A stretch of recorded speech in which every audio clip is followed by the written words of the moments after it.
I think it's pretty safe to say that everyone likes a good payday, right? In fact, there's even songs and a chocolate bar named after this bi-weekly financial celebration. And the reality though is that most people do work for an employer, meaning they're working for that W-2 income or T4 income here in Canada. Now, what's pretty alarming is the fact that as inflation continues to heat up in the economy, well, now 64% of Americans live paycheck to paycheck, which absolutely is a growing problem that needs to be addressed. So while wage growth is actually high by historical standards, well, it still isn't keeping up with the increased cost of living, which is growing at the fastest annual pace in over 40 years. One of the main problems that I see though in personal finance, with most people focusing exclusively on reducing expenses, is that when you're making the same amount of money each and every month, say $5,000, well, you have basically no control whatsoever on increasing that income at a job, and even less control on the other side of the savings equation, being the expenses, right? Where I can guarantee everyone watching this video, including myself, is feeling the upwards pressure of inflation right now on their monthly budget when it costs $10 for a pack of strawberries at the grocery store.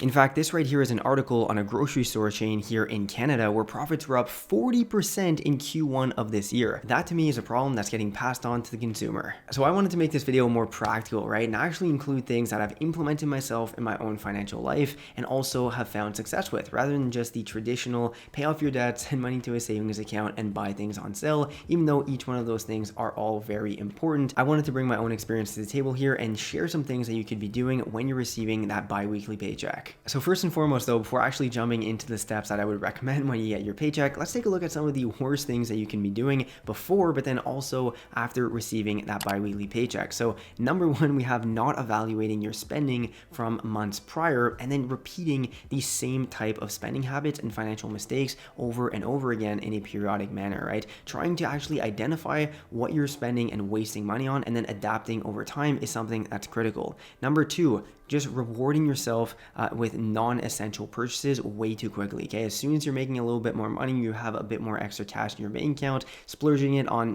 some new clothes, going out, whatever, and not having any money to save and invest with that's left over after all your actual living expenses. Number three, not paying the large expenses first, and we're actually going to revisit that later on in the video. Four, not actually following a spending plan and a budget on a month-to-month basis, right? That's really going to throw you off track and not allow you to actually make progress towards your financial future. So if every month you're running flush between your income and your expenses, this video is perfect for you, right? We're going to be covering 5 steps to take immediately after you get your bi-weekly paycheck, or whenever your paycheck comes in, to help you better your personal finances moving forward. And by the way, my name's Griffin. This channel is all about helping you better your personal finances and your investing. So make sure to subscribe and hit the bell button to be notified of new and upcoming content. All right, so step number 0, right? Before we can even start implementing any sort of tactic to maximize your paycheck, well, it should go without saying that any of this will first require 2 things. One, we need an actual paycheck that's large enough to, at the very least, cover our baseline living expenses, right? And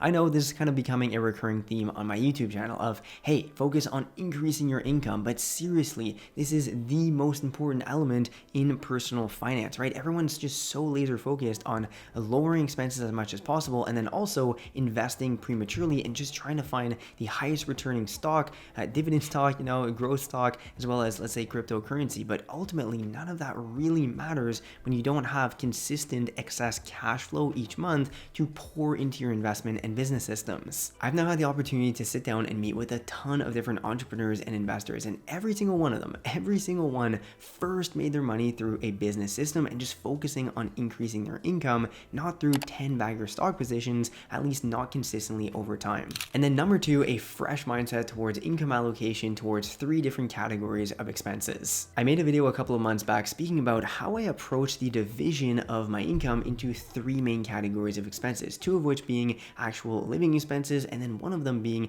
the saving and investment category. And the main concept to retain from that video was the idea of what I like to call the 50-30-20 rule, where every single month, regardless of the income that would come in, which admittedly was pretty much always the exact same thing because I had a job and that steady income coming through from a paycheck, paycheck, well, I would try to spend 50% or less of that after-tax income on my fixed living expenses, right? So things such as my food, my rent, as well as insurance, any other fixed cost, 50% or less, even though that was somewhat difficult to achieve because I had a relatively low income at the time. From there, the second category are variable expenses, including things such as utilities, entertainment, and basically everything else, every other expense that you incur during the month. Now, this should be 30% or less of that after-tax income. And if you're really minded and focused on financial independence, trying to lower that as much as possible so that you can pour all that excess cash flow into category number 3, being the savings and investment for that financial independence fund. So the financial independence fund accounts for any savings accounts, emergency funds, any type of stock market investment, real estate investments, and basically just any other type of investment that you can make that's going to continue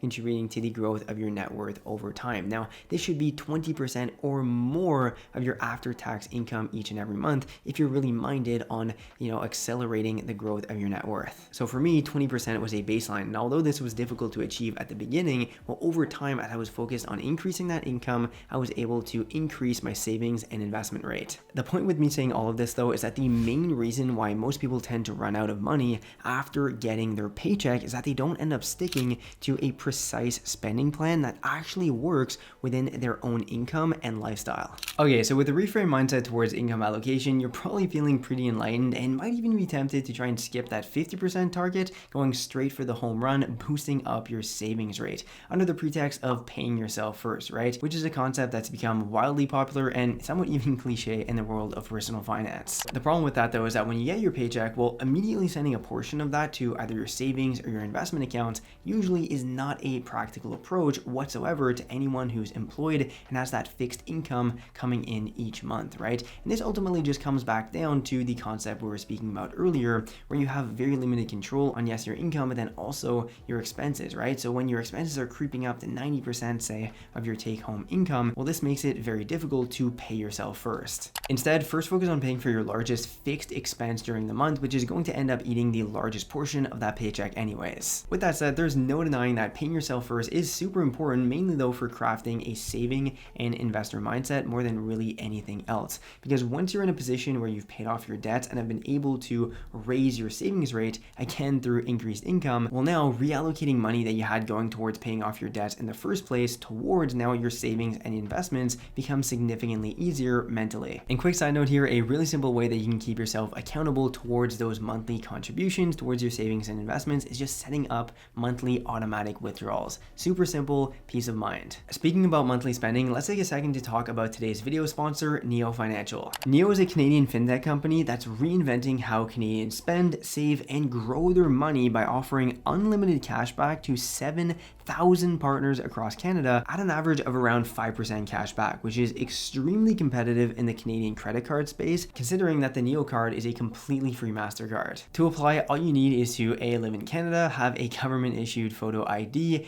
and be the age of majority in your province. You'll also be able to earn cash back instantly after your virtual card approval, and of course, once you get your actual physical card in the mail, well, you'll be receiving cash back at any merchant where you're using your Neo card, and you can cash out these earnings anytime you want. As mentioned, Neo is completely free to use with no annual over limit or inactivity fees whatsoever. So if you're interested in high cashback and interest on your savings in 2022, make sure to check out Neo Financial down below. You can sign up using my link and you'll actually get a $50 sign up bonus using, once again, that top link down below in the description. Thanks again to Neo Financial for sponsoring today's video. It's truly through opportunities like these I'm able to, continue making videos for all of you to enjoy. Okay, so above tracking your incoming and outflowing money each month, something I've personally been doing for years that seriously helped me continue to stay on track and strive towards achieving my financial goals has been to track and stay on top of my net worth growth each and every month. Now, I know this might sound like overkill, but keeping track of your net worth each month is like taking a look at your financial report card and seeing where you stand and stack up based on your financial goals to determine whether or not you're still on track or you're falling short of maintaining that upwards trajectory. So for me personally, taking a look at my internal chart here, this includes everything from savings, investment accounts, the value of my real estate, and then pretty much any other asset that I have in my possession.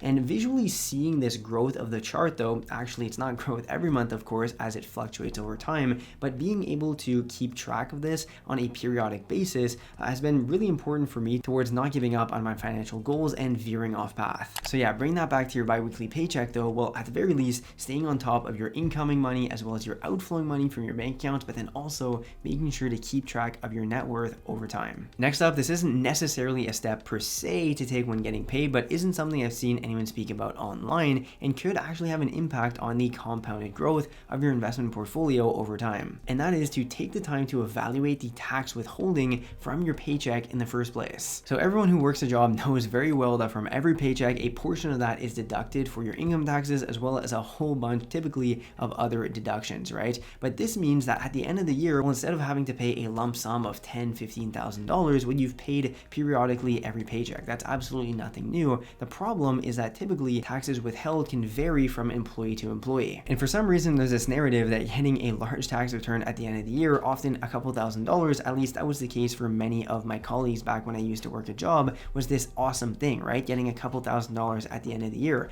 But really what this means, unless, yes, you made, let's say, a large contribution to your RSP or your IRA account, other than that, well, if you're getting a large tax return, this basically means that you were just paying too much tax throughout the course of the year and essentially loaning the government your money interest-free throughout that period, right? So if you had that extra money in your own pocket each month, say an extra $300, well, not only does that absolutely have an impact on most people's ongoing budgets, but if further invested, well, that's significantly more time for that money to be invested in the market and compound and potentially also incur some dividend income than, say, getting a lump sum payment at the end of the year. So if you're, say, an employee that's working somewhere for 10, 15, 20 years and every single month, well, you're getting too much tax withheld, over the course of 20 years, that extra time that each one of those monthly payments that could have been in your pockets and in your own investment account could actually have a large impact on the compounded growth over time of your investment portfolio. Now, for me, back when I used to work a job at the government, it was the exact opposite, where I had zero tax withholding on my paycheck. So I would myself set aside some money each and every month to put into savings accounts, but then also putting into the market so that I could actually invest it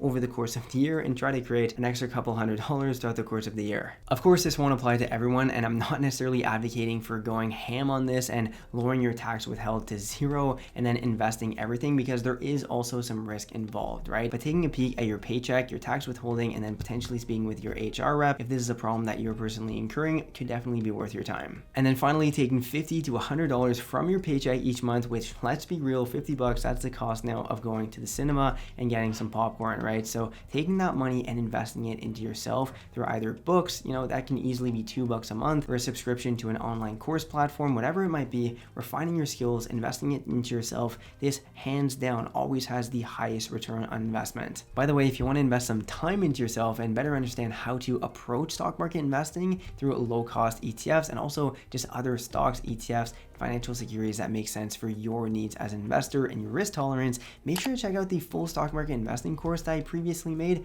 I threw it up for free on Skillshare. You can access the entire course entirely for free on a 1-month free trial. I decided to do that so that more people can actually invest into themselves without having to spend $1, but invest their own time. So thanks again to Neo for sponsoring today's video. If you enjoyed the video, make sure to drop a like. It really helps the channel out. Don't forget to subscribe, hit the bell button, and on that note, I will see you in the next one.